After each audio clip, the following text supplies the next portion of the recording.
Olá pessoal, bem-vindo ao canal. Se você já sentiu aquele desconforto do mau hálito ou alguém já te deu algum aviso sutil, fica nesse vídeo porque esse vídeo é para você. Hoje vamos falar dos 5 alimentos que pioram o mau hálito sem você perceber. E o pior, muitos deles são comuns no nosso dia a dia. Vamos direto ao ponto e aqui são 5 vilões silenciosos do mau hálito. Café, sim, o queridinho das manhãs, é um grande causador do mau hálito e eu vou explicar por quê. O café tem na sua composição fatores que reduzem a salivação.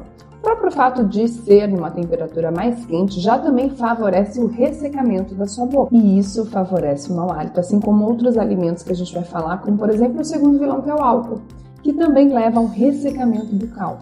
Essa desidratação acaba mudando a flora bacteriana na sua boca, favorecendo o mau hálito. A boca seca e acúmulo de bactérias são uma combinação explosiva para o mau hálito acontecer. Próximo é o alho e a cebola. Sim, são alimentos odoríferos, estão no nosso dia a dia. Eu costumo dizer que o excesso do consumo do alho e da cebola, e ainda na sua forma crua, vão favorecer ainda mais a liberação de compostos voláteis. Vão favorecer a liberação de compostos sulfurados que ficam presentes no nosso organismo até a completa metabolização. Consequentemente, você pode ter uma alteração do ar expirado, do mau hálito e até da sua transpiração com uma alteração de odor, a depender da sua metabolização desses alimentos. Alimentos ricos em proteínas, como leite, queijo, carnes, ovos, laticínios em geral, tem um alto teor de proteína e o resíduo disso na sua boca vai favorecer o aumento de bactérias chamadas proteolíticas. Sim, são bactérias que consomem proteína residual na boca, não apenas proteínas oriundas de alimentos que você ingeriu, mas outras proteínas, como por exemplo uma descamação da sua boca, um ressecamento causado por um alimento mais quente, por um alimento que vai alterar essa saliva, esse ressecamento na sua boca, e consequentemente a gente tem um aumento desse tipo de bactérias chamadas proteolíticas. Aumentando bactérias e tendo esses alimentos ali fornecidos para essas bactérias, a gente vai ter um mau hálito consequentemente. E em quinto lugar, quero trazer para vocês outros alimentos potenciais odoríferos, que são repolho, brócolis, couve-flor, alcachofra.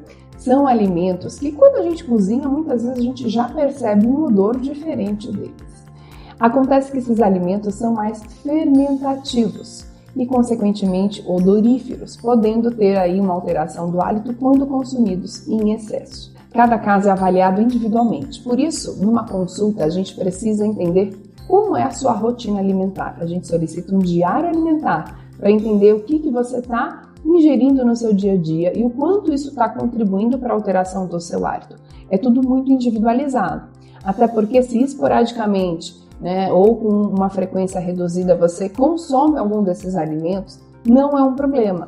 Mas, por exemplo, se você é aquele que toma cafezinho o dia inteiro, toda hora está pegando uma xícara de café ou toma baldes de café, isso com certeza vai trazer um impacto muito maior na questão da microbiota oral, no ambiente bucal ressecado e no teu hálito, de forma muito pior do que uma pessoa que consome aquele café apenas de manhã ao acordar. Então, a frequência, a quantidade, tudo isso impacta. Então, a gente precisa avaliar e entender também como é o seu metabolismo em cima da degradação, da metabolização mesmo desses alimentos. Porque uma pessoa pode ter um hálito muito alterado e outra não.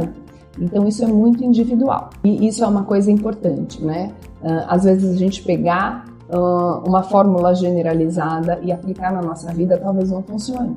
Justamente porque entender o que cada pessoa precisa é o que faz a gente direcionar diagnóstico e tratamento, atuando de fato naquelas causas que te fazem mal.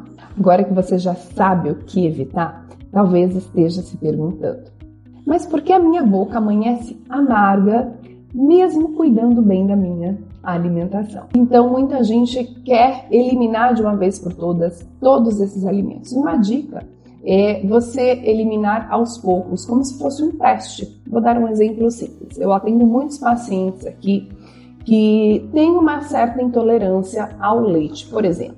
Me relatam estufamento, má digestão, desconforto gástrico, azia, quando consome o leite ou derivados.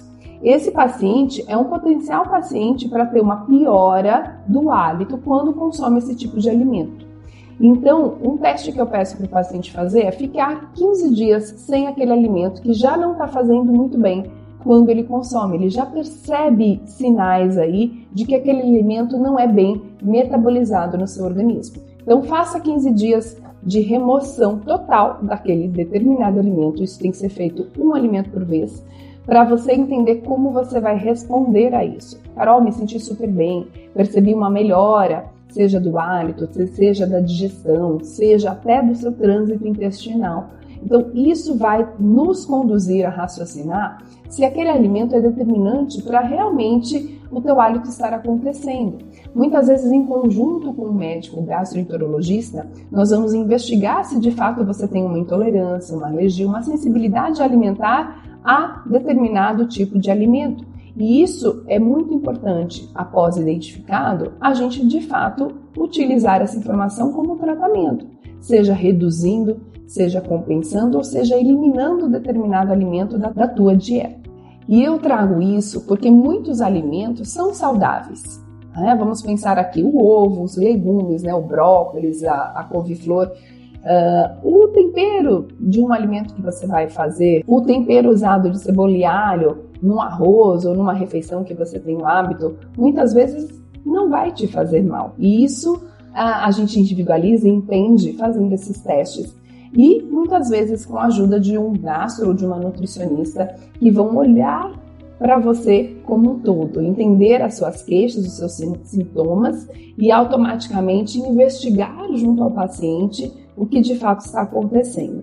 Eu faço esse trabalho aqui de forma personalizada justamente para não eliminar tantos alimentos de uma única vez do meu paciente.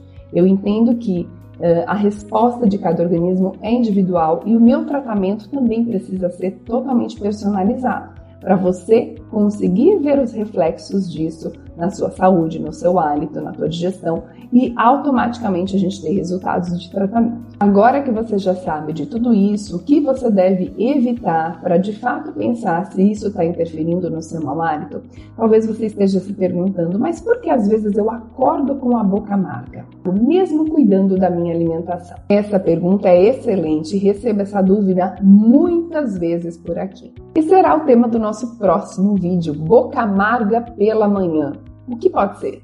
Descubra o motivo e como se tratar. E para não perder o próximo vídeo, já se inscreve aqui no canal, ativa o sininho, deixa o seu comentário com dúvidas e vai ser um prazer te responder. E se você sofre com um mau hálito frequente, boca amarga, boca seca, desconforto inclusive para se relacionar com as pessoas do trabalho ou em casa, você precisa sim de um atendimento especializado. Sim, existem profissionais especializados em tratar mau hálito, boca seca, boca amarga, e eu sou uma dessas pessoas que pode te ajudar.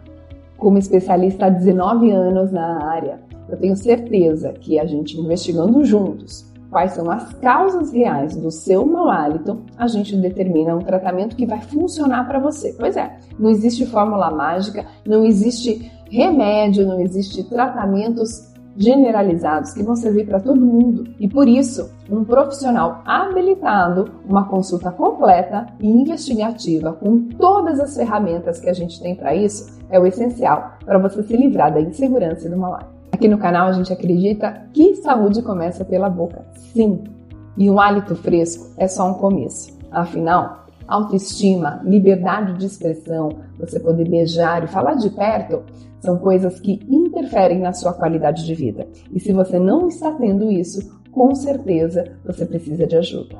Até o próximo vídeo.